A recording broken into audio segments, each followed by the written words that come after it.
Welcome to our YouTube channel Commerce by Anup sir. In last videos we are discussing about the job evaluation, job design, job analysis, and in the same process today we are going to discuss with the organizational conflict. Conflict जो हम लोग अपनी life में daily routine में भी ये word बहुत बार use करते हैं कि मुझे कन्फ्लिक्ट है, ठीक है। कन्फ्लिक्ट अगर सिंपल लैंग्वेज में बात करें तो बहुत से लोग बोलते हैं कन्फ्लिक्ट मीन्स झगड़ा। No, conflict does not mean झगड़ा, ठीक है। Conflict simply this is the disagreement, this is the disagreement between two person.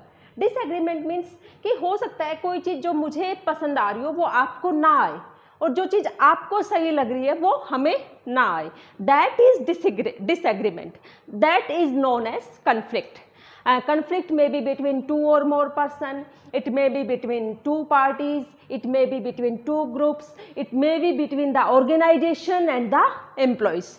ठीक है। Conflict means disagreement कि there is something about which we are not satisfied, about which we are not agreed with the another party. Clear? So conflict is disagreement, and if we talk about the organizational conflict, means there is the disagreement between the individuals of the organization. It may be between the two employees, it may be between the group of the employees, and it may be between the management and the employees. तो clear हुआ कि what is conflict? Conflict is disagreement. Second, it is a situation in which two or more parties are in opposition. Means ये वो situation होती है जहाँ पे एक पार्टी दूसरी साइड होती है, दूसरी पार्टी दूसरी साइड होती है, तो that is known as conflict. Conflict is this definition is given by the Newstrom and the Davis. Clear?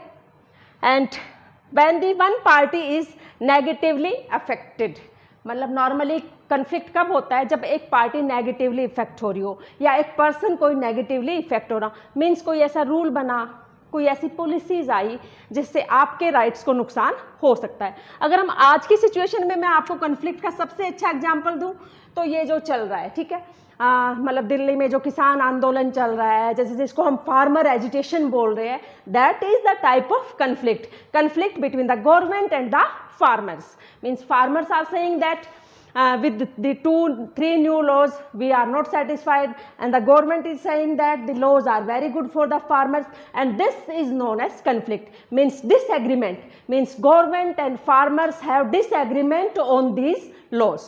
तो क्लियर हुआ, conflict का मतलब झगड़ा नहीं है.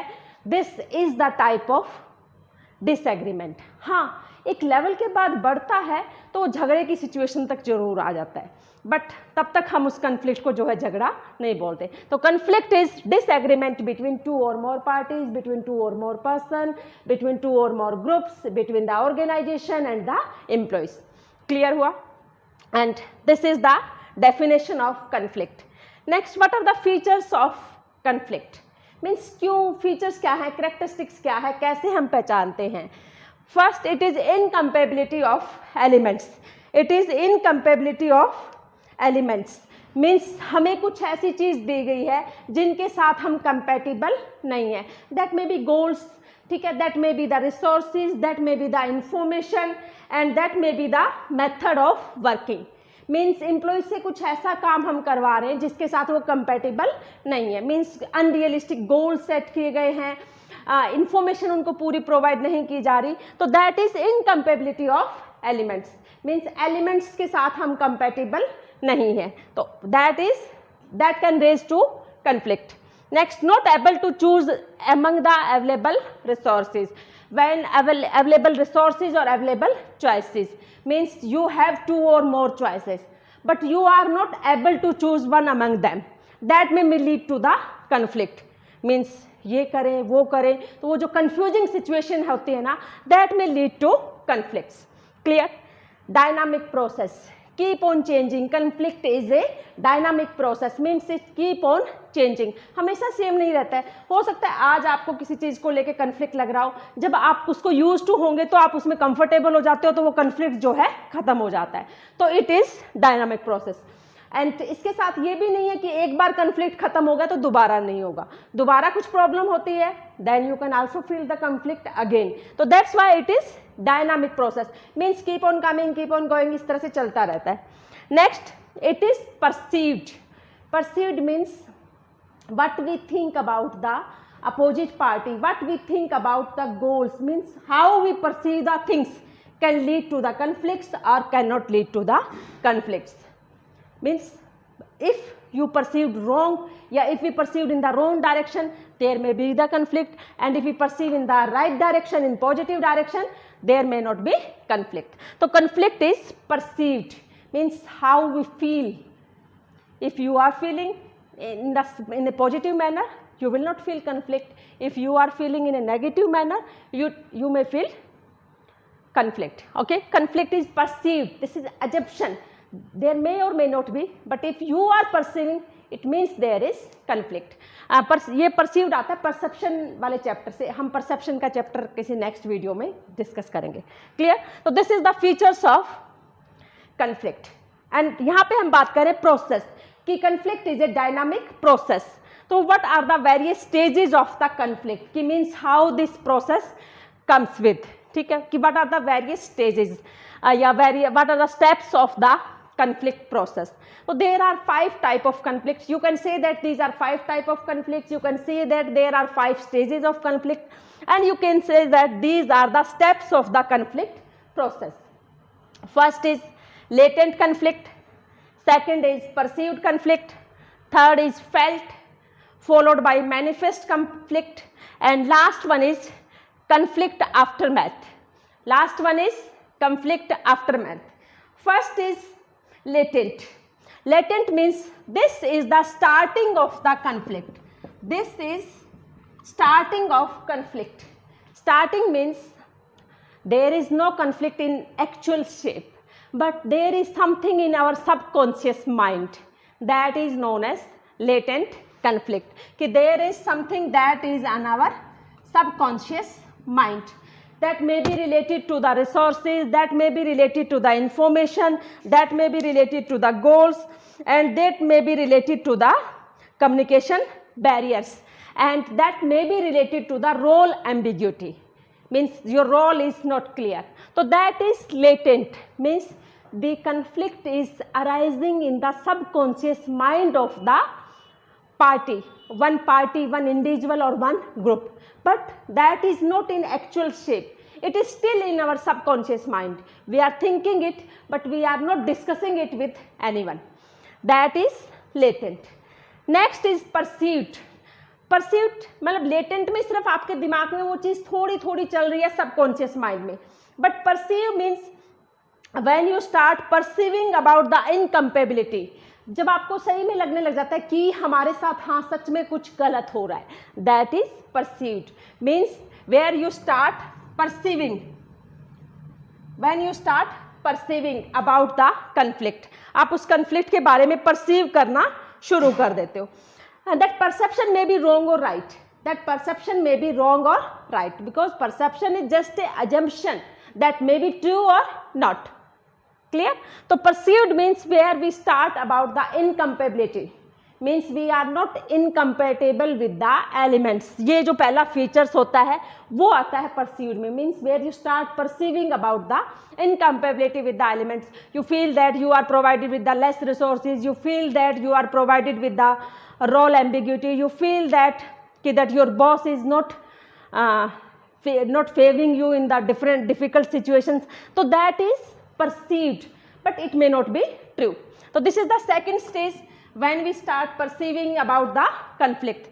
Then comes to the felt conflict. Felt means feel होता है, where both the parties are feeling that there is something wrong between them, means there is something wrong between them. अब तक क्या होता है, ये आपके दिमाग में चल रहा था, एक पार्टी के दिमाग में चल रहा था कि हाँ ऐसा कुछ है, लेकिन फेल्ट मीन्स जब आपको दोनों पार्टीज को पता लग जाता है कि there is something wrong between them, they start feeling about the conflict, that is known as felt conflict. Means felt means perceived means हम सिर्फ परसीव कर रहे हैं, किसी को बता नहीं रहे. फेल्ट मीन्स हमने परसीव किया and we start it showing to the other parties. आप उसको शो करना शुरू करते हैं, आप उसको दिखाना शुरू कर देते हैं. That is felt. Means employees know that he is having the conflict and the managers or the management also know that the employees are having the conflict. Clear? Next is manifest.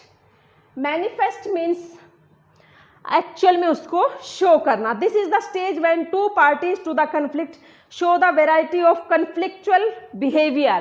Means we started with the conflictual behavior, anger, aggression. Clear? Anger, aggression and fighting on the common goals and fighting on the common goals or objectives, and when party is showing the withdrawal from the situations, so that is known as a manifest conflict. Okay, means यहाँ से शुरू हुआ आपके subconscious mind में and यहाँ से आपने उसको दिखाना शुरू कर दिया, आपने झगड़ा शुरू कर दिया, आपने जो गोल दिए गए उन काम को आपने करना बंद कर दिया, आपने उनको रिएक्ट करना शुरू कर दिया. That is manifest. जब इस सिचुएशन पे स्टेज पे बात आती है तो उसके बाद लगता है we have to resolve. Resolve is conflict aftermath. Means the parties are feeling the conflict, we can't work in the conflict situation and we have to resolve the conflict. So this is conflict aftermath, means where the process of conflict resolution is started, where we try to make resolution about the conflicts. We try to resolve the conflicts and we try to solve the points on which the employees or the groups or the party is feeling the conflict. Clear? So these are the stages of conflict: latent conflict, perceived, felt, manifest and conflict aftermath. Clear हुआ? बहुत important हैं ये stages. बहुत बार पूछ सकते हैं कि latent starting stage क्या है, मैनिफेस्ट स्टेज में क्या होता है, फेल्ट स्टेज में क्या होता है. क्लियर? दिस इज कन्फ्लिक्ट, कि कन्फ्लिक्ट है क्या, कन्फ्लिक्ट के पीछे फीचर्स क्या हैं और स्टेजेस क्या हैं. Next is issues in the conflicts. Means क्यों होता है, why the individual in the organization feel the conflict. Conflict may be because of many reasons, like sociological issues, like psychological issues, like economic issues, like political issues, but these conflicts are personal conflicts. These conflicts are not related to the organizational conflict. If we talk about the organizational conflict, there are 4 basic issues on which conflict may be arise. Number 1 is fact, second is method, third is values, fourth is goals. First is fact, कि one party is providing some fact and another party is not agreeing on this fact. That may be the basic conflict issue. Then methods, there may be conflict on the methods or procedures of doing the particular task, कि कौन सा काम किस तरीके से कर रहा है, उस चीज़ को लेके इंडिविजुअल्स के बीच में conflicts हो सकता है. Last is values, our ethical values and next procedures, आपकी ethical standards, आपकी fairness and justice, उसकी वजह से भी conflicts हो सकता है कि one party is asking to you do something that is not legal, that is not ethical, that may be lead to conflict between two parties. And goals, this is the most important reason of the organizational conflicts. Means you are provided with unrealistic goals, you are provided with goals which are not feasible in routine time, so that may be lead to the organizational conflicts. So what are the 4 basic issues of conflict? Values, facts, methods and goals. Clear? Next is approaches to management. Means how the various thoughts, how the various schools have been seeing the conflicts. Means बाकी लोग किस तरह से conflicts को देखते हैं. Means conflict is positive or negative or but how it affects the organization. So on this basis there are 3 approach: traditional view, human relation view and interactionist view. First is traditional view, human relation view and interactionist view. पहला जो traditional view means जिसमें पुराने ज़माने में या हम पुराना time बोल के चलते हैं, वो ये बोलते थे कि conflict are not allowed in the organisation. Means conflict are dysfunctional. if there are conflict in the organization, it affect the functioning of organization, and if it negatively affect the functioning of organization. So according to traditional view, the conflict is dysfunctional. Dysfunctional means हमारे functions को रोकता है. तो according to traditional view, the conflict is dysfunctional. The companies and the organization should avoid conflict. Conflict avoid करना चाहिए. And he included, this traditional view is related to the Fayol's principles. जो हम Fayol's के principles पढ़ते हैं वहाँ से relate आता है. तो वो ये भी कहता है कि there is the individual and the organizational interest, means there is the compatibility of individual interest and the organizational interest. means अगर employees के goal और organization के goal same होंगे तो conflict नहीं होगा. तो traditional view क्या कहता है कि conflict should be avoided as much as we can because they are dysfunctional. इसी के साथ आता है human relation view. Human relation view नए views means ये कहते हैं कि organization cannot be free from the conflicts, means organization cannot be free from the conflicts because organization is made up of different type of individuals, different type of people, and all have different values, all have different thoughts, all have different opinions, and all have different cultural values also. Then how we can be free from the conflict? So they said that कि conflict is unavoidable in the organization, means conflict को हम avoid नहीं कर सकते. And ये कहते हैं कि there is to the some extent conflicts are inevitable, means to some extent the conflicts are positive for the organization, and after that extent the conflicts are negative for the organization. means कई बार क्या होता है कुछ ऐसी चीज़ें हैं अगर conflict होगा तो उसमें सुधार होके वो ठीक हो जाती हैं, और अगर conflict नहीं होगा तो वो गलत का गलत जो है चलता रहता है. तो human views क्या कहते हैं कि conflicts is not always dysfunctional, it may be functional or dysfunctional depending upon the level of conflict. जैसे हमने stress का किया था कि एक level तक रहता है, इसी तरह से conflict स्टार्टिंग में अगर कन्फ्लिक्ट बढ़ता है तो आपकी वर्किंग बढ़ती है, एक लेवल के बाद भी अगर कन्फ्लिक्ट बढ़ रहा है तो आपकी वर्किंग जो है नेगेटिवली इफेक्ट होती है. तो that is human relation view. Next is interactionist view, and this view is based on the belief that conflict is not only a positive force in group but it is also necessary for group to perform the effectively. Means ये कहता है कि conflict is necessary for the working. If there is conflict, then we will work. तो यहाँ पे कहता है कि conflict is functional. Conflict is functional. It is functional for increasing the performance of the groups, performance of the individuals. Clear? तो there are three views. Traditional view कहता है functional, traditional conflict जो है dysfunctional है. Human relation view कहता है कि conflict is both dysfunctional and functional, and interactionist view कहता है कि it is functional. तो on the basis of these three views we can find out the consequences of conflict. We can find out the consequences of conflict. So there are two type of consequences of conflict, positive and negative. Positive and negative. There are two type of conflicts, positive and negative, and we will discuss this. What are the consequences of conflicts? There are two types of conflicts, consequences, positive and negative. Positive aspects क्या है conflicts के, means how it help organization in a positive manner. First, opportunities to individual to think again. It gives you an opportunity to think again about your point, think again about your views, and obviously it is that if we think again, we think more and we think better. So first it gives opportunity to think again. Innovation, sometimes conflicts may lead to the innovation in the organization. You may lead to the some new type of work in the organization.